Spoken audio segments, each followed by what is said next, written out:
Hello बच्चों, कैसे हो आप लोग। आई होप अच्छे होंगे इस गर्मी के मौसम में।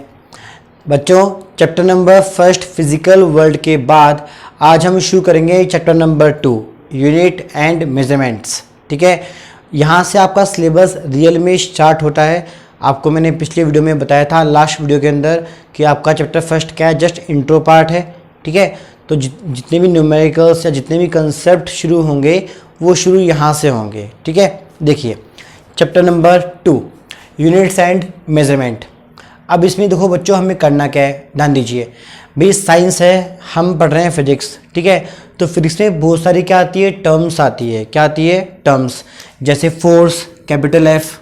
ठीक है, 10th क्लास में आपने पढ़ा है। Mass small M. ठीक है, velocity small V, acceleration small A, length small L. तो ये जितने भी टर्म्स हैं बच्चों, इन्हीं को हम बोलते हैं फिजिकल क्वांटिटीज़। फिजिकल क्वांटिटीज़ मतलब हमने हर चीज़ को नाम दिया हुआ है। जैसे हम जब दुनिया में पैदा हुए, हमारे माँ बाप ने हमें समझाया कि बेटा ये मार्कर है, ये बोर्ड है, ये पेंसिल है, ये पेपर है, ऐसा कुछ। ठीक है, तो हर चीज़ को हमने क्या दिया है, नाम दिया है।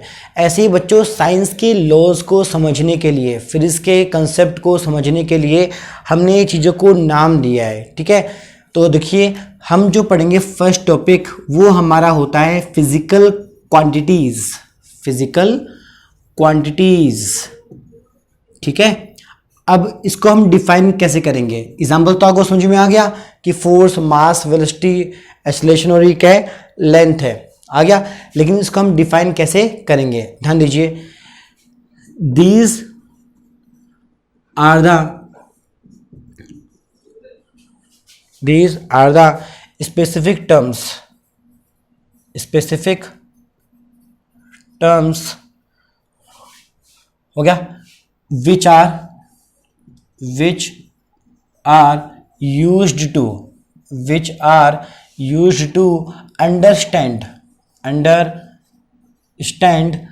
द लॉज ऑफ फिजिक्स या द लॉज ऑफ साइंस। ठीक है, केमिस्ट्री में भी बहुत सारी टर्म्स आती हैं, तो हम या तो यहाँ पे ले लीजिए साइंस या फिर क्या ले लीजिए, फिजिक्स। तो केमिस्ट्री को भी अगर शामिल करेंगे तो साइंस यहाँ पे आ जाएगा। ठीक है, पहली बात तो ये। दूसरी बात, ये तो हमने चूज तो कर ली कि जैसे मान लीजिए मैंने इस मार्कर पे मैंने फोर्स लगाया, तो कितना फोर्स लगाया उसका मेजरमेंट होना ज़रूरी है। जैसे कोई ट्रेन है, वो जयपुर से अगर अजमेर जा रही है, ठीक है, मूव कर रही है, मोशन में है वो, तो उसकी वेलोसिटी आपको पता होनी चाहिए। या उसमें जब वेलोसिटी में हमने चेंज किया तो जो एक्सीलरेशन प्रोड्यूस हुआ वो आपको पता होना चाहिए। तो ये जो फिजिकल क्वांटिटीज़ होती हैं, इनका मेजरमेंट बहुत ज़रूरी है। क्या ज़रूरी है, मेजरमेंट बहुत ज़रूरी है। तो देखिए हम क्या लिखते हैं, these quantities must be measured. ठीक है, इनको हम मेजर भी कर सकें, तो इनको हम क्या बोलते हैं, फिजिकल क्वांटिटीज़ बोलते हैं। ध्यान रहेगा, ठीक है। अब देखिए पहली बात तो ये। अब बच्चों बात करते हैं यूनिट की। किसकी, यूनिट। देखिए यहाँ पे क्या लिखा हुआ है, यूनिट्स एंड मेजरमेंट। मेजरमेंट तो आपको समझ में आ गया कि मेजरमेंट किसका होता है, हमेशा फिजिकल क्वांटिटी का होता है। जैसे आप मार्केट गए, चीनी लेने गए, शुगर लेने गए, तो चीनी 2 kg, 2 kg क्या है, मास है। ठीक है, वो चीज़ है। तो ध्यान दीजिए, हर फिजिकल क्वांटिटी की एक क्या होती है, यूनिट होती है। अब यूनिट का मतलब क्या है, ध्यान दीजिए, इसकी हमें रिक्वायरमेंट क्यों पड़ी। ध्यान दीजिए, मान लीजिए बच्चों क्लास में 3 स्टूडेंट्स थे। 3 क्या थे, स्टूडेंट थे। ये पहला स्टूडेंट, ये दूसरा स्टूडेंट और ये तीसरा स्टूडेंट। टीचर ने पूछा कि बच्चों मेरे हाथ में जो मार्कर है, ये जो मेरे हाथों में क्या है, मार्कर है, इसकी लेंथ क्या होगी, what is the length of this marker. ठीक है, तो there are 3 possible answers given by the students. First is, sir पता नहीं, कुछ सेंटीमीटर में होगा, पता नहीं है, कंफर्म नहीं है। एक ने कहा सर अबाउट 7 सेंटीमीटर, ठीक है। एक ने कहा सर 6। अब 6 का कुछ बताया नहीं कि इसने क्या बोला। तो देखिए बच्चों ध्यान देना, जो मैं कहना चाह रहा हूँ, लेंथ क्या है, फिजिकल क्वांटिटी है। ठीक है, 3 हमारे पास पॉसिबल आंसर्स आ चुके हैं आंसर्स। एक तो क्या है, कुछ सेंटीमीटर, वैल्यू गिवन नहीं है, यहाँ वैल्यू है और यूनिट भी है। जहाँ वैल्यू पर यूनिट नहीं है। जैसे ये 6 है लेंथ, तो ये 6 किस में है, ये इंच में है, मिलीमीटर में है, किस में है, ठीक है, कुछ कंफर्म नहीं है। तो सिंपल सी बात है बच्चों, ये जो इसने बच्चों ने आंसर बताए, फर्स्ट आंसर और सेकंड आंसर, वो क्या है, रॉन्ग है। रॉन्ग का मतलब कंप्लीटली डिफाइंड नहीं है, इसलिए इसको हम एक्सेप्ट नहीं कर सकते। लेकिन जो एक्सेप्टेबल जो फॉर्म है वो क्या है, 7 सेंटीमीटर। क्यों है, ध्यान दीजिए, ये जो आंसर बताया बच्चे ने, इसके अंदर वैल्यू भी बता रहा है ये, और साथ में क्या दे रहा है, यूनिट भी बता रहा है। तो मैं आपको ये कहना चाह रहा हूँ बच्चों कि किसी भी फिजिकल क्वांटिटी को, किसी भी फिजिकल क्वांटिटी को हम डिफाइन तभी कर पाते हैं, हम डिफाइन तभी कर पाते हैं कंप्लीटली, जब उसमें एक न्यूमेरिक वैल्यू हो। क्या हो, एक न्यूमेरिक वैल्यू। जैसे यहाँ पे 7 क्या है, न्यूमेरिक वैल्यू है, और जो सेंटीमीटर है वो क्या होती है, इसकी यूनिट, ठीक है। मतलब न्यूमेरिकल वैल्यू को हमने शो किया स्मॉल एन से, यूनिट को हमने शो किया किससे, यू से, और फिजिकल क्वांटिटी मान लीजिए कोई भी एक्स है, वो एक्स नहीं बोल रहा हूँ मैं, ठीक है, चलो वाई ले लेते हैं, आपकी भावनाओं को ठेस पहुँचती है तो ये लीजिए वाई इक्वल टू में कितना, एन यू। तो ये जस्ट एक फॉर्मेट है किसी भी फिजिकल क्वांटिटी को कंप्लीटली डिफाइन करने के लिए। अब मेन क्वेश्चन क्या है बच्चों कि सर यूनिट क्या होती है, ये यूनिट क्या है, हमें इसकी रिक्वायरमेंट क्यों पड़ी। देखो बच्चों, होता क्या है, हमने कुछ स्टैंडर्ड चूज़ कर रखे हैं। क्या कर रखे हैं, स्टैंडर्ड चूज़ कर रखे हैं। तो यूनिट्स क्या होती हैं, these are the chosen standards as reference, as reference के तौर पे हमने कुछ स्टैंडर्ड को क्या कर रखा है, चूज कर रखा है, स्टैंडर्ड्स को, उन्हीं को हम क्या बोलते हैं, यूनिट्स बोलते हैं। जैसे आपको जो मैथमेटिक्स वाले जो सर होते हैं, कौन से सर, मैथमेटिक्स वाले सर, ठीक है, उन्होंने आपको ज्योमेट्री पढ़ा रखी है 10th क्लास में। क्या पढ़ा रखी है, ज्योमेट्री। उन्होंने आपको ध्यान दो क्या बताया होगा कि बच्चों लगभग अबाउट इतनी डिस्टेंस क्या होती है, 1 सेंटीमीटर, ठीक है, अबाउट मान लीजिए इतना, कितना होता है, 15 सेंटीमीटर के आसपास। तो ध्यान दो, उन्होंने क्या कर रखा है, उन्होंने कुछ स्टैंडर्ड क्या कर रखा है, मेंटेन कर रखा है। जैसे हमारा वेट किस में होता है, केजी में होता है, ठीक है। हम दूध लेने गए डेयरी में, हमने कहा साथ 2 लीटर दूध चाहिए, तो उनके पास एक बर्तन होता है, ठीक है, उससे वो क्या करते हैं, नापते हैं, याद है ऐसा होता है। तो वो क्या बोलता है, बेटा इसमें 500 ml आता है, ठीक है, तो वो चीज़ है। देखिए, तो यूनिट का मतलब क्या है, ध्यान देना, ये केजी, ये मीटर, ये सेंटीमीटर, ये इंच, ये फिट, ठीक है, ये सब कुछ, ये क्या है, these are the chosen standard for the reference, ठीक है, ध्यान रहेगा। तो ये चीज़ें हमने फिक्स कर रखी हैं पहले से ही, हमने हर चीज़ के मेजरमेंट के लिए कुछ स्पेसिफिक स्टैंडर्ड फॉलो कर रखे हैं, ध्यान रहेगा, ठीक है, ओके। तो जैसे यूनिट का मतलब पता लग गया, यूनिट की वजह से हम किसी भी फिजिकल क्वांटिटी को कंप्लीटली डिफाइन कर सकते हैं, ठीक है। और मान लीजिए आपने लिखा लेंथ इक्वल टू में 12 सेंटीमीटर, 12 सेंटीमीटर, इसको देखो हम कैसे पढ़ते हैं फिर इसकी लैंग्वेज में, कि 1 सेंटीमीटर कोई स्टैंडर्ड क्या है, रेफरेंस है, कोई स्टैंडर्ड क्या है, फॉर्म है। 1 सेंटीमीटर कोई लेंथ का एक हिस्सा है जो बहुत इंपॉर्टेंट है, उसका 12 टाइम्स क्या है, लेंथ है, ठीक है। तो वो चीज़, तो यहाँ पे 12 क्या बन जाएगा, न्यूमेरिक वैल्यू, सेंटीमीटर क्या बन जाएगी, यूनिट बन जाएगी, ठीक है। अब देखिए बच्चों, तो शुरू में क्या है, थ्योरी आएगी आपको हल्की फुल्की समझ में आएगी, ठीक है, इनको आप नोट कर लेना, वीडियो को पॉज करके। मैं भी हाल फिलहाल आगे बढ़ रहा हूँ, और इस फॉर्मेट को भूल मत जाना, ठीक है, काम आएगा ये। हर फिजिकल क्वांटिटी में 2 चीज़ें होना ज़रूरी है, ठीक है, न्यूमेरिक वैल्यू एंड यूनिट। अब देखो बच्चों, फिजिकल क्वांटिटीज़ के जो टाइप्स होते हैं बहुत सारे होते हैं, मतलब जैसे फोर्स, मास, वेलोसिटी, एक्सेलरेशन, ये जितनी भी क्वांटिटीज़ होती हैं, बहुत सारी क्वांटिटीज़ होती हैं बच्चों। इन क्वांटिटीज़ को हमने 2 पार्ट्स में ब्रेक कर रखा है मेजरली। तो एक तो क्या होता है, ध्यान देना, एक तो होता है basic physical quantities, basic physical quantities, ध्यान देगा। फिर देखिए दूसरा कौन सा होता है, second is derived physical quantities, ठीक है। देखिए बेसिक की जगह पे बच्चों आप काम में लेते हो फंडामेंटल, काम में क्या लेते हो, फंडामेंटल। अब देखिए इनका मतलब क्या है बच्चों, होता क्या है, ध्यान देना, कुछ फिजिकल क्वांटिटीज़ ऐसी होती हैं जो किसी और पर डिपेंड नहीं करती, वे आपस में कैसी होती हैं, इंडिपेंडेंट होती हैं।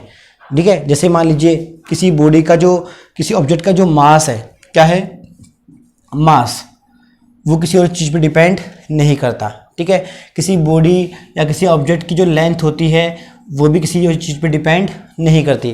जैसे मान लीजिए मार्कर है, इसकी लेंथ अभी कितनी है, इतनी है, तो इस मार्कर को मान लो मैंने यहाँ पे रख दिया, अब आप काफ़ी लॉन्ग टाइम के बाद आओगे तो आपको लेंथ इतनी ही मिलेगी। ठीक है, अगर नॉर्मल एटमॉस्फेरिक कंडीशन क्या रहेंगी, कांस्टेंट रहेंगी, कोई एटमॉस्फेयर में कोई दिक्कत नहीं होगी, तो उसकी लेंथ हमेशा क्या रहेगी, यही रहेगी। तो लेंथ जो है किसी और चीज़ पे डिपेंड नहीं करती।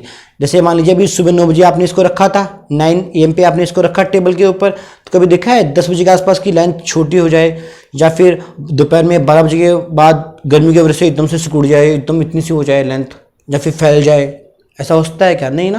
तो वो चीज़ है। तो मास हो गया, लेंथ हो गया, और देखिए टाइम बच्चों किसी पे डिपेंड नहीं करता, टाइम खुद में क्या है, इंडिपेंडेंट क्वांटिटी है, ध्यान रहेगा। ठीक है, आगे देखिए बच्चों, एक आता है टेम्परेचर, एक क्या आता है, टेम्परेचर। ठीक है, और एक क्या होती है, करंट, क्या होती है, करंट। और एक होता है amount of matter, amount of matter. बच्चों ये आपके लिए थोड़ा सा नया है, अमाउंट ऑफ मैटर।